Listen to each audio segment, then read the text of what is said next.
A través de los siglos, la Iglesia Católica ha pedido a sus fieles que prediquen con el ejemplo. ¿Ha podido la institución hacer lo mismo? Una razón de la crisis del catolicismo es los escándalos. Hay un escándalo mayúsculo que es el escándalo de pederastia. ¿Pudo haber cerrado sus puertas a quienes pensaban diferente? A Giordano Bruno lo quemaron por pensar distinto. ¿Es contradictorio poseer riquezas y bienes materiales? ¿Cómo es posible que predicas la opción por los pobres, que predicas la justicia y después tienes un banco? Mi sembra, molto contraddittorio. ¿Han ocurrido episodios que van en contra del amor por el prójimo? La Iglesia Católica es ambigua. Va a decir que todos son iguales, pero en el momento de la práctica, las mujeres y los homosexuales no entran dentro de su territorio. ¿Puede la Iglesia hacer realidad el mensaje de Dios sin caer en contradicciones?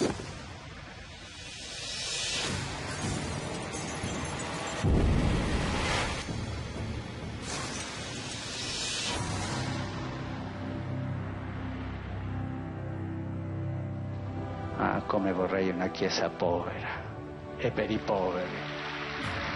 El 16 de marzo de 2013, el Papa Francisco pronunció una frase que se transformó en símbolo de su gestión. Pero, ¿por qué dijo esas palabras? ¿Acaso la Iglesia no es para los más humildes? Gesù sceglieva i piccoli villaggi che erano più abbandonati. Tant'è vero che la sua predicazione, come quella degli Apostoli, fu all'inizio diretta prevalentemente alle fasce escluse. Si potrebbe dire che Gesù fece una scelta preferenziale dei poveri e fece una scelta di classe. Miremoslo desde la última cena. En la última cena está la institución del amor, está la institución de la Eucaristía, hagan esto en memoria mía, y está la institución del servicio.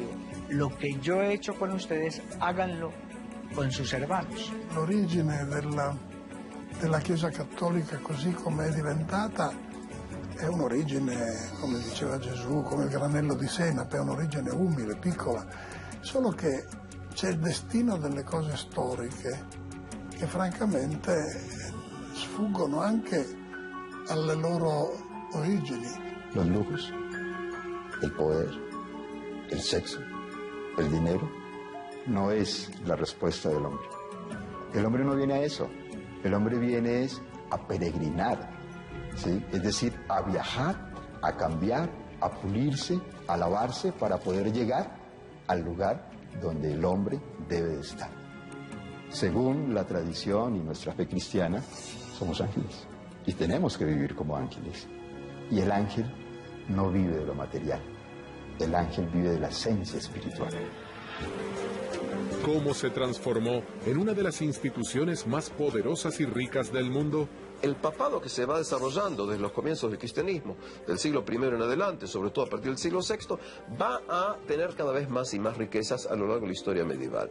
Básicamente porque conventos van a tener muchas tierras y porque muchos individuos antes de morir van a donar sus tierras a la iglesia. Como historiador de la Edad Media visito muchísimas iglesias y uno de los puntos que tenemos que ver es la riqueza de la iglesia a lo largo de los siglos frente a la pobreza inconmensurable de las masas. En un momento, estamos hablando fin del siglo XII, 1180 aproximadamente, donde la iglesia está en su momento de mayor lujos y comienzo del amor por la riqueza, el poder, los papas con sus cortesanas, con las prostitutas que se va a ir extendiendo durante muchísimos siglos, esa contradicción total entre el discurso cristiano y la práctica cotidiana. Fedeli la Chiesa li perde in questo scontro tra l'immagine ideale di sé e la sua pratica. E la pratica richiederebbe molte modifiche ancora probabilmente. ¿De qué manera la Iglesia fue incrementando su patrimonio? Il patrimonio immobiliare della Chiesa arriva da una serie di donazioni che sono state fatte nel corso dei secoli. Ancora oggi Da un punto di vista immobiliare ci sono migliaia di donazioni che vengono fatte nel mondo alla Chiesa Cattolica. El Papa que está en Roma tiene más territorio de lo que posee cualquiera de los reyes gobernantes en Europa en los siglos XIV y XV. Continuando con esto, ¿sí? Vas a tener entonces mucho dinero, vas a tener inversiones, la Iglesia va a invertir su dinero en todo tipo de empresas y constantemente va a venir dinero a las arcas de Roma. ¿Cómo es posible que predicas la opción por los pobres, que predicas la justicia y después tienes un banco en el que inviertes tu dinero en otros niveles, como bueno, puede ser las armas de guerra o negocios no tan coherentes con la práctica de la justicia y de los pobres? ¿Cómo se explica la creación del Banco del Vaticano? El Vaticano no quería que las instituciones católicas perdieran dinero que les había sido donado por benefactores, por católicos, por personas, la mayoría de ellas sencillas, no querían que se perdiera dinero por el camino. Y nació así el Banco Vaticano. El Vaticano no tiene por qué tener un banco, porque no tendríamos por qué estar metidos en un sistema económico globalizador che genera corruzione e pobrezza o che è frutto della corruzione.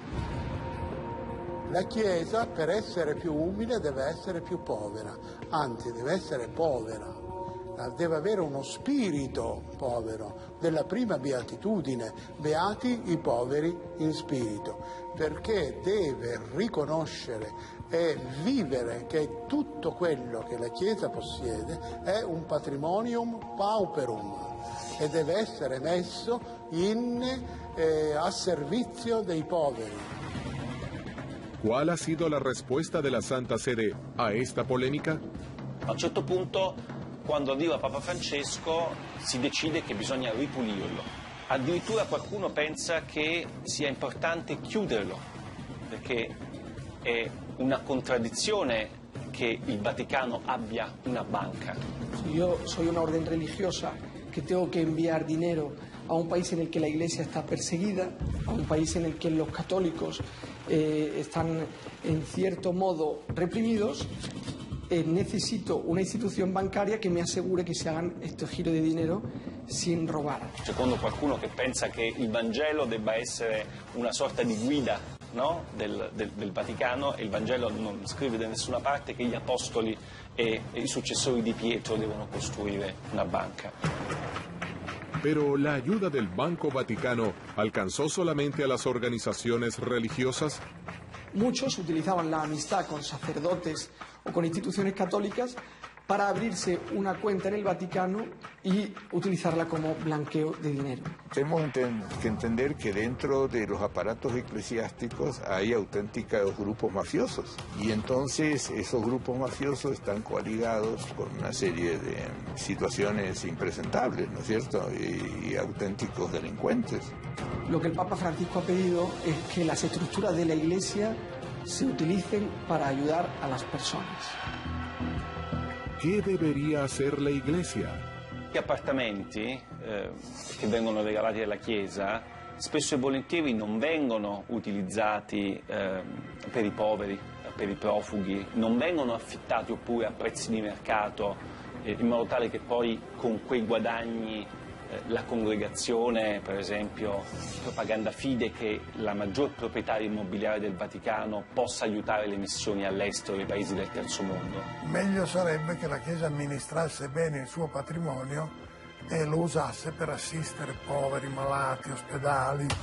Il cardinale resta ancora, mentre parliamo, nell'attico, a godersi un attico bellissimo con un sistema Bose da 30.000 euro e con i marmi di Carrara nei bagni. Mi sembra, diciamo, molto contraddittorio come tipo di azione da parte del Vaticano. ¿Vender las propiedades del Vaticano sería la solución? Obbligare la Chiesa a vendere tutto il suo patrimonio e darlo ai poveri. Questo qualcuno lo ha pensato. Ma intanto i poveri, una volta preso tutto il patrimonio della Chiesa, potrebbero diventare poveri di nuevo. La venta de propiedades de la Iglesia para acabar con la pobreza en el mundo sería útil, pero serviría solo a tapar un problema, ¿no? Es una de las grandes incoherencias que tenemos que enfrentar la Iglesia Católica.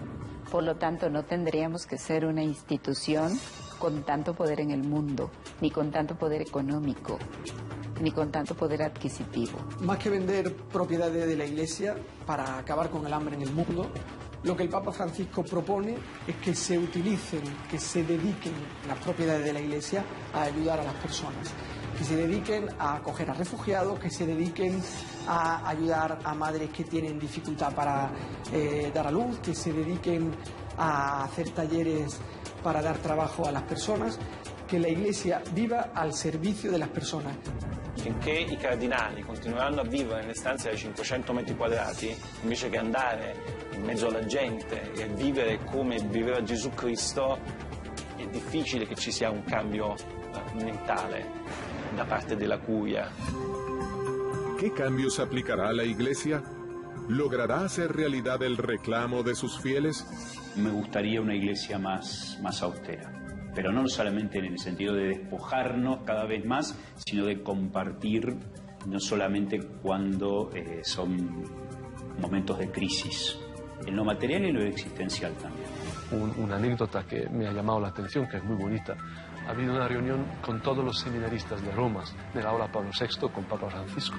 Y Papa Francisco, delante de todos los formadores, empieza a decir, porque sabéis que cuando un sacerdote le da el trago, no es un problema, pero el pueblo se lo perdona. Cuando un sacerdote tiene un deslice con una mujer, eso es un problema, pero el pueblo se lo perdona. Y al final Papa Francisco dijo, pero cuando un sacerdote no vive la pobreza, no es pobre, no es disponible para el pueblo no se lo perdona.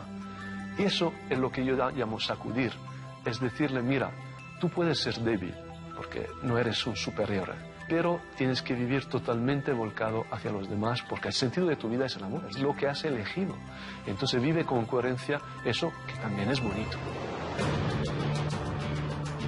Muchos fieles han cuestionado las contradicciones de la Iglesia y aseguran que estos hechos generan dudas en quienes piensan diferente. ¿Qué sucedió cuando los científicos negaron la existencia de Dios? ¿Cuál fue la actitud de la Iglesia frente a quienes buscaron respuestas desde el pensamiento? ¿Acaso la razón es enemiga de la fe?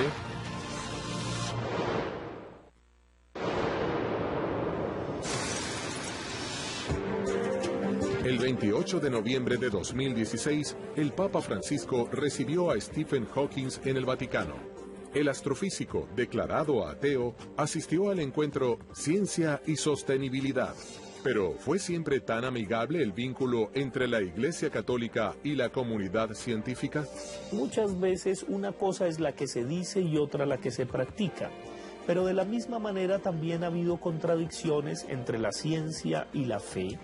¿Qué es la fe? ¿Cuál es la mirada que se construye desde la razón? La palabra fe tiene muchos matices.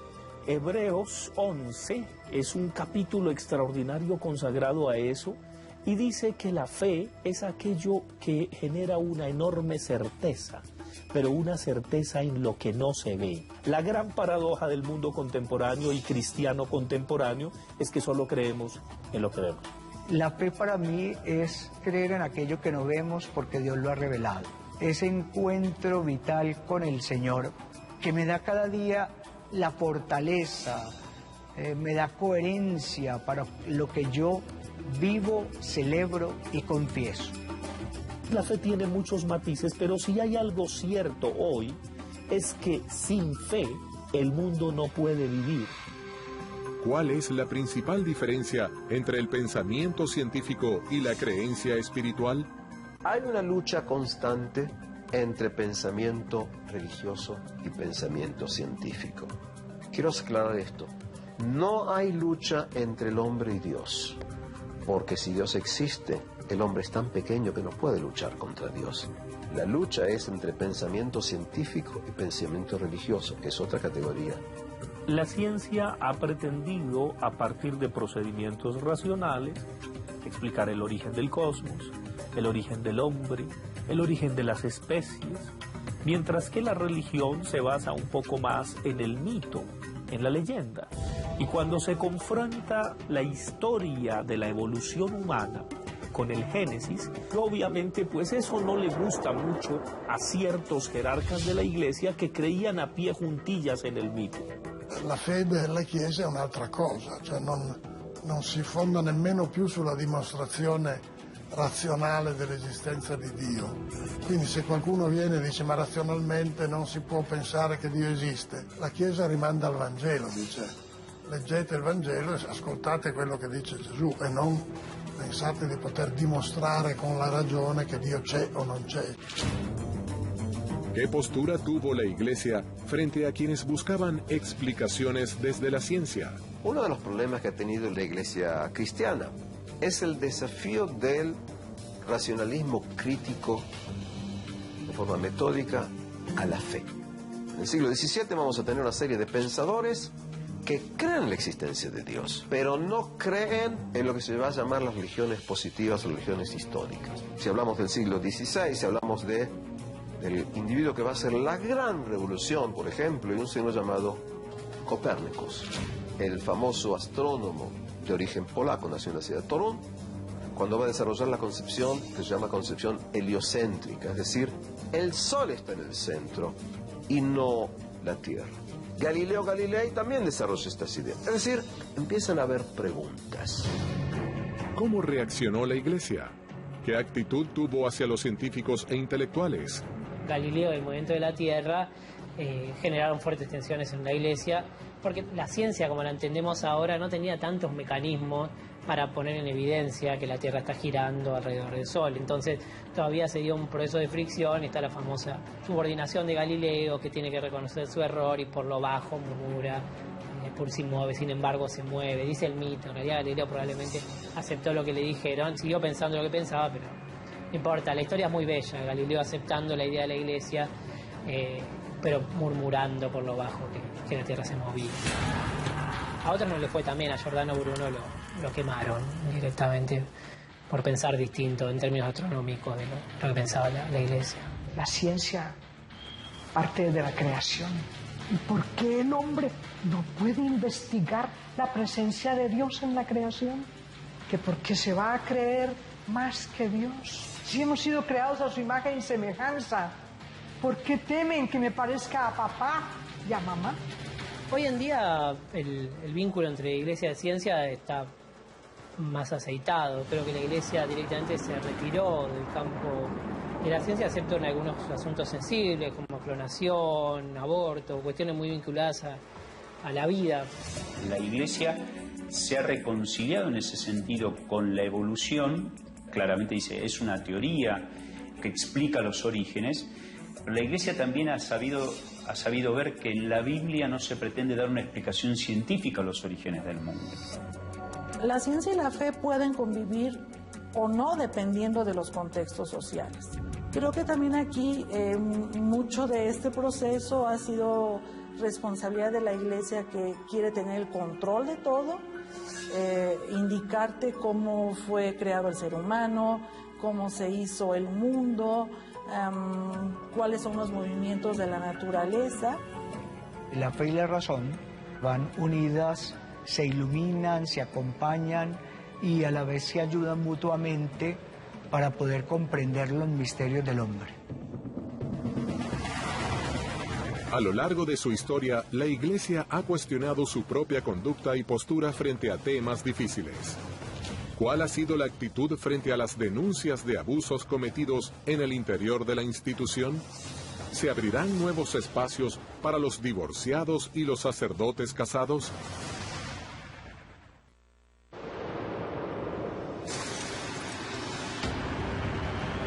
En los últimos años se dieron a conocer denuncias por abusos sexuales cometidos en el interior de la Iglesia. ¿Cuál fue la reacción de la Santa Sede? Cuando hablamos de abuso en la Iglesia Católica es cuando estos actores religiosos se extralimitan de esa representación de poder que tienen ante la sociedad. La pesadilla de cada caso de abuso es que hay un abusador y un obispo que no ha sido lo suficientemente fuerte como para expulsar del sacerdocio a esta persona que está aprovechándose del sacerdocio para cometer lo que el Papa Francisco llama sacrificios diabólicos. Hace aproximadamente 3 años y medio empecé a recordar abusos que sufrí en mi niñez por parte de un sacerdote de la Iglesia Católica. Y bueno, empecé a investigar, a preguntar si yo estaba en condiciones, porque habían pasado más de 30 años. Y la mayoría de los abogados me decían que no podía hacer nada porque la causa ya estaba prescripta. El cura seguía celebrando misas y estaba en una capilla en un hospital. Y bueno, fuimos al hospital y le hicimos una protesta antes de que él salga a celebrar la misa. Le pude decir que él no se iba a olvidar de mí nunca más. No me imagino lo que debe haber sufrido la niña que fui y todos los niños que sufren abusos. ¿Cuál es la postura actual de la Iglesia frente a estos hechos? Una razón de la crisis del catolicismo es los escándalos. Hay un escándalo mayúsculo, que es el escándalo de pederastia, que involucra la autoridad moral de la Iglesia. Hay situaciones que se repiten y por eso hablamos de una metodología, de un accionar sistemático que se repite por parte de los curas y de las monjas abusadoras, porque también hay monjas que han abusado. Para una niña, para una joven, puede resultar difícil reconocer como conducta abusiva una conducta que pareciera afectiva siendo el mismo género. Es más encubridora. En los últimos años, el abuso de este poder se ha dado en el terreno de la sexualidad. El abuso es el uso del cuerpo del otro. Es decir, no es tanto un tema de sexualidad como tal, o una especie de perversión de sexualidad. Es el abuso del poder, el uso del poder que tiene. Esa es la esencia de la pederastia. El Papa Francisco no ha escatimado palabras duras para estos sacerdotes delincuentes, ni tampoco para quien los ha encubierto. ¿De qué manera se hicieron públicos estos episodios que pusieron en juicio la conducta de muchos hombres y mujeres de la Iglesia? ¿Cómo se han organizado las víctimas de abuso? En todos los países se están organizando, hay asociaciones de sobrevivientes de abusos eclesiásticos, en casi todos los países. Nuestra lucha es contra quienes cometen estos delitos aberrantes que son los curas y las monjas abusadoras y sus cómplices, porque acá hay complicidades y la complicidad está dada en la institución Iglesia. Creo que es muy importante remarcar que la Iglesia va aplicando medidas cada vez más importantes y cada vez más relevantes respecto a los clérigos que realizaron ese tipo de abusos. Trasladarlos del lugar a veces indudablemente termina siendo peor el remedio de la enfermedad. Lo que la Iglesia pide a sus sacerdotes es que sean ejemplares entre lo que predican, entre la doctrina católica y lo que viven. Hay obispos, hay laicos también que están como estudiando la cuestión en relación también con la formación sacerdotal, previendo lo que viene de base, el hecho de acercarse, de hacernos cargo, y me parece que es un progreso cada vez más grande. ¿Cuál es su posición frente a otros temas controversiales que se debaten en el seno de la institución? Otro que fue un gran debate son el tema de los divorciados vueltos a casar, que la Iglesia era tajante, que quedaban fuera de la Iglesia. Francisco, con esa sutileza jesuítica, dice, no están tanto, pueden participar en los sacramentos, y eso causó un escándalo inmenso. La feligresía se divorcia, planifica su familia, las estadísticas te lo dicen, incluso aborta, ¿verdad? Cuando hay necesidad de, por si las circunstancias que sean, ¿no? Y entonces se va dando una discordancia muy amplia entre el discurso y la normatividad eclesiástica, por un lado, y por otro lado, pues la vida cotidiana de la feligresía. En los últimos años, muchos sacerdotes y religiosas han optado por la vida matrimonial. Soy sacerdote casado, ejercí el ministerio sacerdotal. Yo no tuve una doble vida, es decir, de una familia oculta o una mujer oculta y ejercer el ministerio. Sino que, bueno, hablé con mi comunidad, hablé con mi obispo, me entendieron, me tomé un tiempo. Conocí a la que es actualmente mi mujer, porque mi vínculo social eran, obviamente, la gente de la iglesia, ¿no? El sacerdote para la iglesia en este momento está concebido como una persona full time, ¿no? Y que creo que también podría ser en muchos casos full time, pero también poder tener su familia, ¿no? ¿Cuál es la mirada de la Iglesia sobre estos fieles que buscan hacer cambios? Para la tradición católica es muy importante la coherencia. Por eso los católicos piden a sus pastores que sean coherentes entre lo que dicen y lo que hacen. Salimos de una temporada quizá en la que la Iglesia ha sido mirada como fuente de problemas, se ha visto mirada dialécticamente como una vieja desagradable. Pero puesto que en la Iglesia está Cristo, siempre la Iglesia resucita y lo demuestra el hecho que después de 2000 años estamos aquí. ¿De qué modo la Iglesia incluirá a los fieles que viven experiencias diferentes? ¿Cómo reaccionarán ante el reclamo de quienes piden vivir libremente su sexualidad?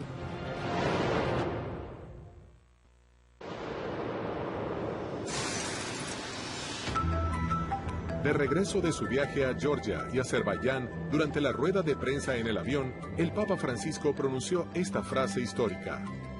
Cuando una persona che ha questa condizione arriva davanti Gesù, Gesù non le dirà sicuramente vattene via perché sei omosessuale.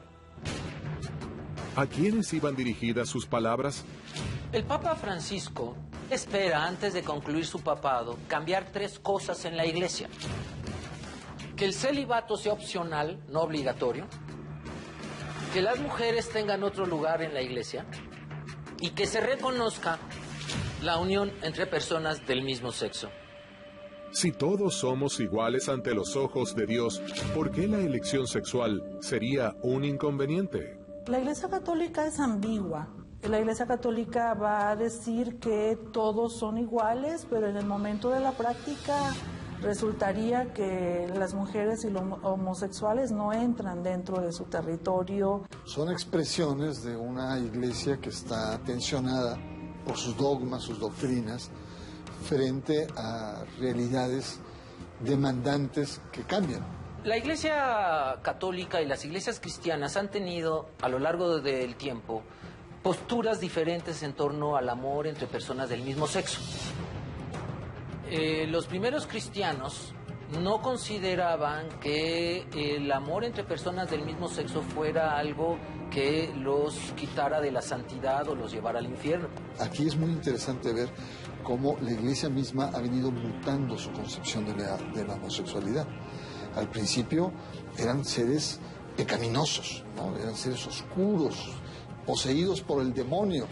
Después de eso, la iglesia consideró la homosexualidad como una enfermedad, come una grave enfermedad che podía ser curata. Se la Chiesa non fosse così sessuofobica, potrebbe anche essere più tollerante con gli omosessuali.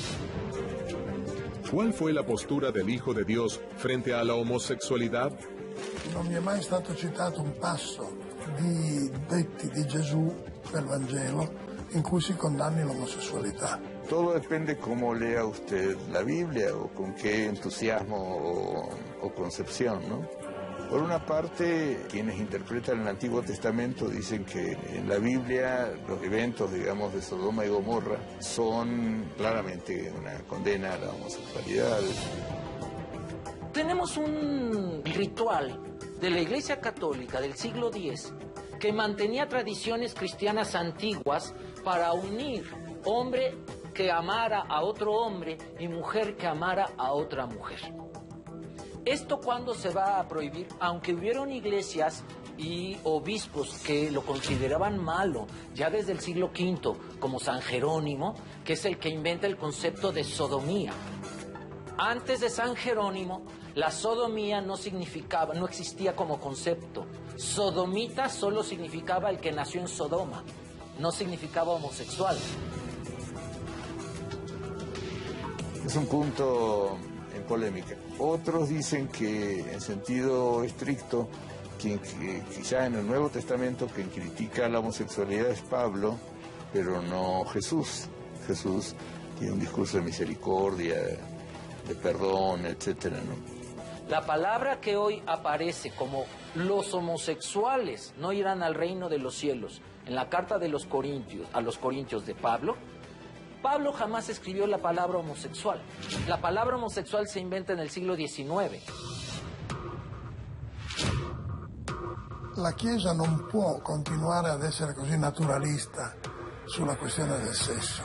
Se capita sempre più spesso, capita sempre più perché la tecnologia, l'ingegneria genetica ci permette di manipolare la nostra sessualità a questo punto, la Chiesa dovrà adaptarse a questa situazione. Y el género es el reconocimiento de las diversidades sexuales que, pues, en las que nos mantenemos en la relación tradicionalmente y abiertamente, y estamos hablando del reconocimiento de la homosexualidad, del lesbianismo, de la transexualidad, de la intersexualidad.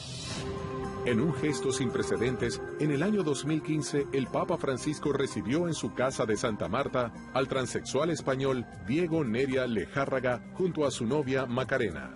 Porque Francisco no va a recibir a una pareja de transexuales, ¿no es cierto?, que están en muchos casos, de acuerdo a la información etnográfica que nosotros tenemos, trabajando en la iglesia, haciendo labores pastorales, como laicos comprometidos, como religiosos. Creo que la cuestión en el orden sexual respecto a la iglesia requiere un acompañamiento. Me ha tocado acompañar personas en ese sentido y en ese sentido también instándolas también a que vivan su religiosidad.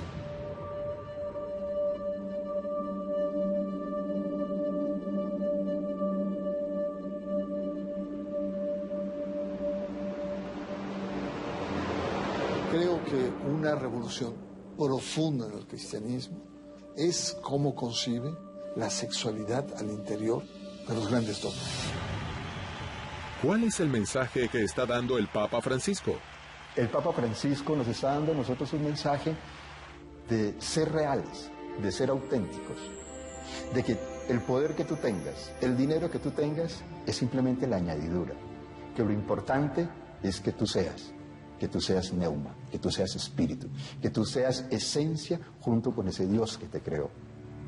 Entonces es decirnos a nosotros, hombre, no hay diferencias entre un blanco y un negro, no hay diferencias entre un judío y un griego, no hay diferencias en un homosexual y un heterosexual, simplemente esa persona es tu hermano.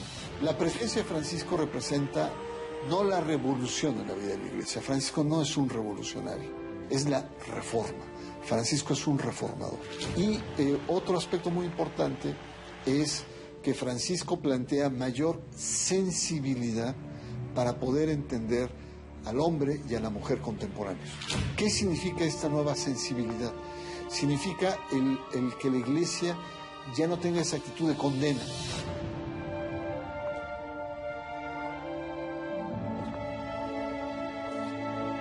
Yo sueño con una iglesia católica inclusiva, donde quepamos todos y todas, y seamos capaces de ejercer liderazgos en equidad de relaciones y de reconocimientos. Es decir, que regrese al origen de su fundación, al origen evangélico, al origen del Jesús de Nazaret, que quería sentar en su mesa a todos por igual, sin diferencias de ningún tipo. Ese tipo de iglesia necesitamos, una iglesia más cercana a las realidades sociales. ¿Cuáles han sido los gestos más llamativos del Papa Francisco? ¿De qué manera la Iglesia intenta recuperar la confianza de sus fieles?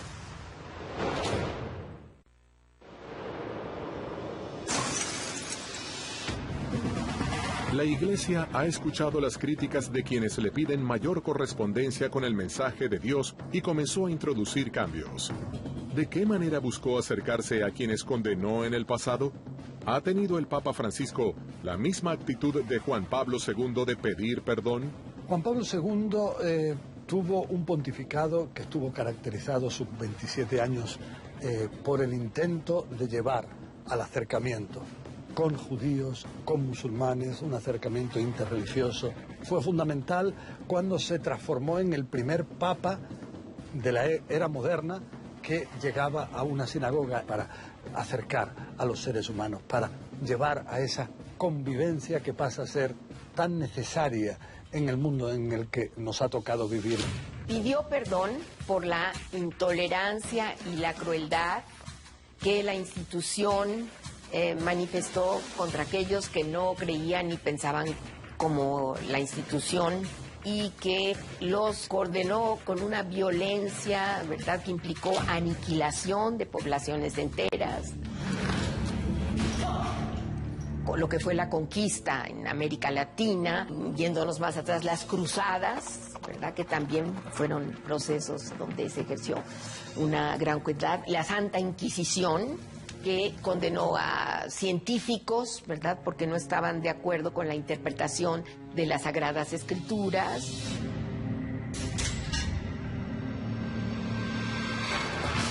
¿Qué postura tuvo el Papa Francisco frente a los episodios de pederastia cometidos en el interior de la Iglesia? ¿Qué actitud tuvo hacia las víctimas de abuso? Ante Dios y su pueblo, expreso mi dolor por los pecados y crímenes graves de abusos sexuales cometidos por el clero contra ustedes. Y humildemente pido perdón.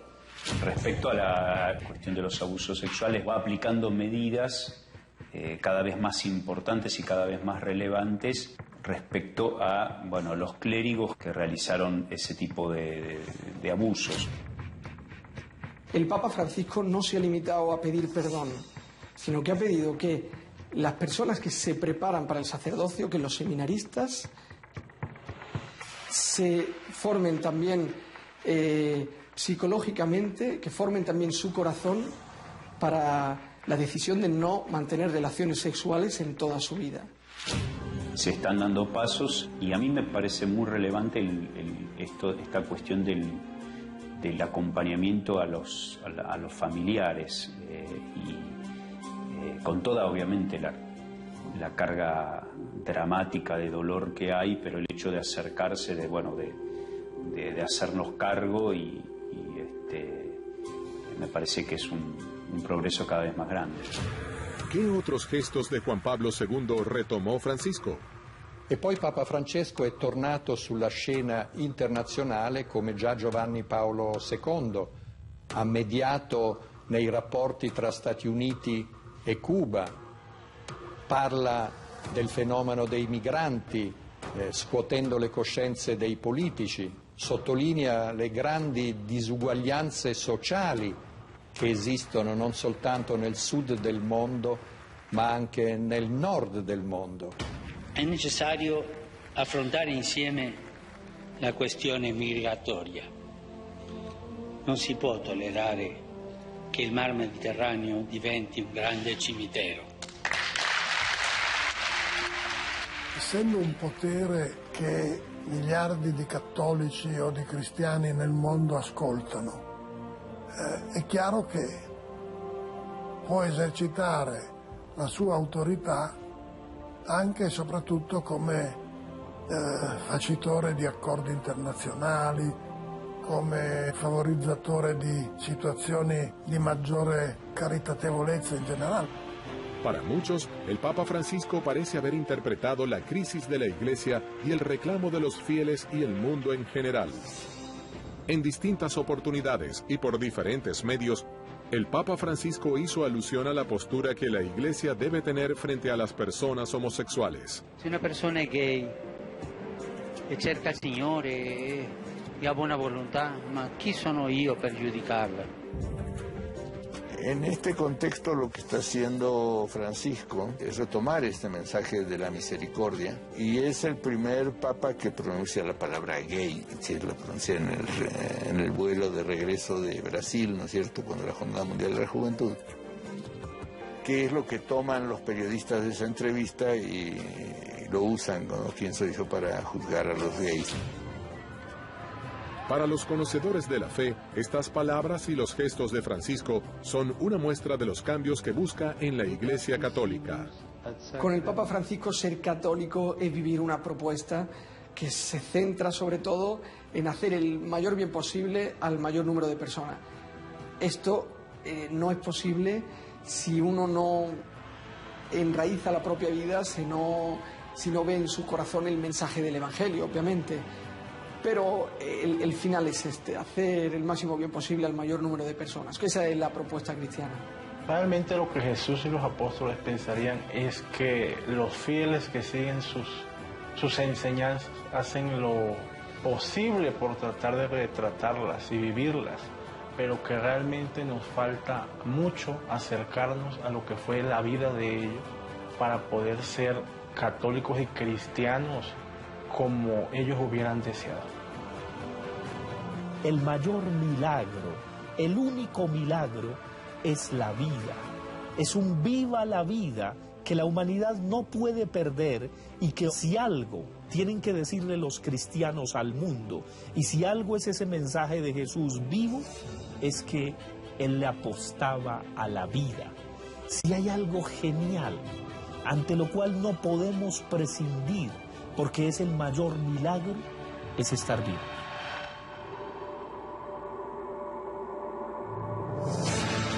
El Papa invitó a predicar la palabra de Dios en gestos de acercamiento hacia el prójimo. Propuso volver al mensaje de Jesús para evitar nuevas contradicciones. ¿Podrá su mensaje cambiar el futuro de la institución? Espero lío. Que acá adentro va a haber lío, va a haber, pero quiero lío en las diócesis. Quiero que se salga afuera.